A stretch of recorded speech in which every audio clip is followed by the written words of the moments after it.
V bežných kalendároch sa 6. september nezvykne nejako zvlášť pripomínať. Napriek tomu, alebo práve preto, je 6. september Európskym dňom židovskej kultúry. V tento deň sa od roku 1999 otvárajú v desiatkách európskych krajín zvyčajne zatvorené objekty a široká verejnosť sa má možnosť oboznámiť sa s historickými pamiatkami, tradíciami a zvykmi judaizmu.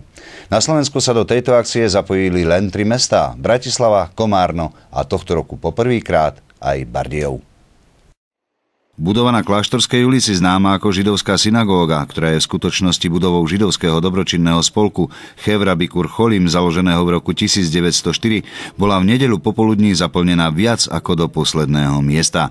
Takmer 2 hodiny sa tu rozprávalo o histórii židovskej komunity, o ich príchode z oblasti Haliče, o vzniku ich náboženskej obce, o ich spolkoch, zvykoch, školstve, ale aj podiele na rozvoji mesta. To všetko v rámci Európskeho dňa židovskej kultúry, ktorý v spolupráci s Európskou asociáciou pre ochranu a prezentáciu židovskej kultúry a dedičstva, Ústredným združením židovských náboženských obcí a spoločnosťou Slovenská cesta židovského kultúrneho dedičstva pripravili súkromné osoby. Rozprávalo sa aj o stave židovských kultúrnych pamiatok, predovšetkým o jedinečnom komplexe budov na Mlynskej ulici, nie celkom správne nazývaným suburbiom, o bývalej modlitebni ďalšieho významného spolku Chevra Mišnajot, založeného približne v roku 1921, stojacej na Šteklovej ulici, a nezabudlo sa ani na obnovený židovský cintorín, na jeho význam a jedinečnosť. V závere stretnutia bol prečítaný list, ktorý Bardejovčanom adresoval z amerického mesta Pasadena zakladateľ výboru na záchranu bardejovských židovských pamiatok Emil Fish.